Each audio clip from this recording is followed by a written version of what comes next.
Hello and welcome to the iPhone Gaming Podcast. This week we're going to be reviewing Guitar Rock Tour, Toybot Diaries Entry 2 and Brothers in Arms Hour of Heroes.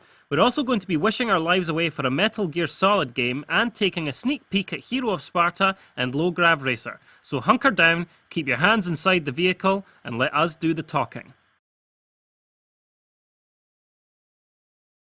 It's been a bit of a red letter week for the iPhone, or should we say green letter. This week, Konami released a mysterious teaser for a new Metal Gear game. The cryptic message it contains has since caused biblical quantities of speculation, and that green eye you can see at the start there has had hordes of bloggers considering that maybe that's I as in iPhone. Perhaps that's just wishful thinking, but Konami has already brought a great Metal Gear Solid game to mobiles, so there's no reason why the iPhone couldn't be next in line for some solid Snake love. And yes, we're aware how dirty that sounds.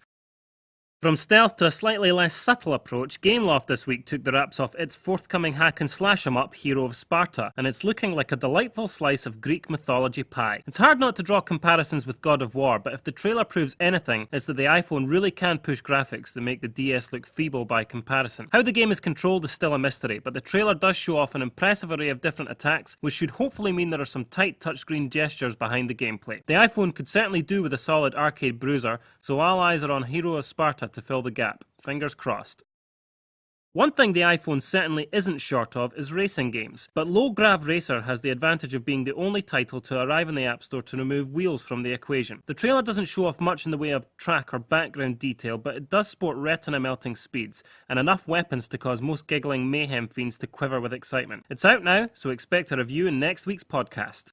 Mobile publisher Gameloft has done some wonderful things in its time, but trying to resuscitate the career of the Scorpions might be an ambition too far. Guitar Rock Tour sees you playing a virtual guitar to 17 songs by tapping the screen as coloured notes fall to the bottom of the 4 frets. Get your timing right, and you rack up the points and applause, but hit too many bum notes and you risk being kicked off stage. The twist is that you can also choose to play drums, a feature borrowed from console counterparts Rock Band and Guitar Hero World Tour. It looks marvellous, with impressive 3D visuals in the background, and the core action is very addictive, as you tap away on the screen, sliding your finger when hitting 2 notes at once. It's truly got the just one more go factor that dignifies all great mobile games. The only problem, if you're a stickler for authenticity, is that the songs are cover versions, rather than the original recordings. With master recordings now a staple of music games is a bit of a disappointment. Even so, taken on its merits as a highly polished and captivating music game, Guitar Rock Tour sets the bar high for Guitar Hero and Rock Band if they ever make it to iPhone. Whether you're a fan of the Scorpions, or even have a working pair of ears, this game rocks hard.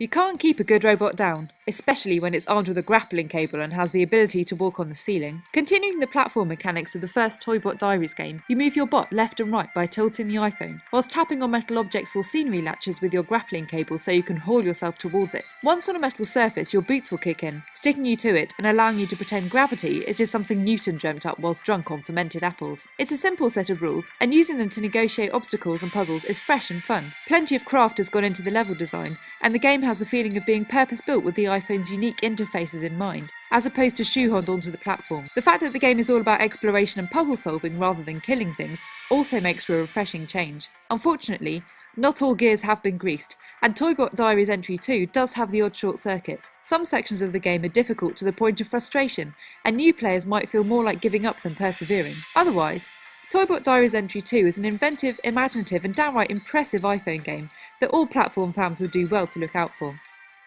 War is hell, but in the realm of video games it's really rather fun, and now the iPhone has been finally conscribed to get down in the trenches for some World War II shooty action of its own. The game stars in a pick and mix of World War II locations with both on-foot and vehicle-led gameplay that retains all of the sky-falling hellfire the series is famed for. By default, you move using a circular pad and flick your finger across the screen to move the camera. There are 2 alternative control methods, including one which introduces 2 analog circles at the bottom of the screen, and another that uses the accelerometer for moving forwards and backwards. Whichever you choose, the camera is consistently wayward, but the generous auto-aim does rein in the battle somewhat. Vehicles are hit and miss, with tanks handling competently while jeeps switch the circular movement pad for an imprecise half steering wheel, which feels like piloting a beached aircraft carrier with roller skates attached to the underside. Beyond the control quibbles, however, Brothers in Arms Hour of Heroes is an impressive game. There's plenty of variety, and the action rarely dips below frantic. The visuals are sturdy, and the sound design is exceptional. Ultimately, Brothers in Arms succeeds, with the controls being the only casualty of war. For a first ambitious stab at a full 3D third-person shooter on the iPhone, Gameloft deserves a medal for this one. Thanks for watching the Pocket Gamer iPhone Gaming Podcast. If you're looking for more iPhone gaming news, reviews, and features, you can download the Pocket Gamer iPhone application from the App Store. Or just point your Safari browser at www.pocketgamer.co.uk/iPhone. That's it for now, so until next week, happy Pocket Gaming.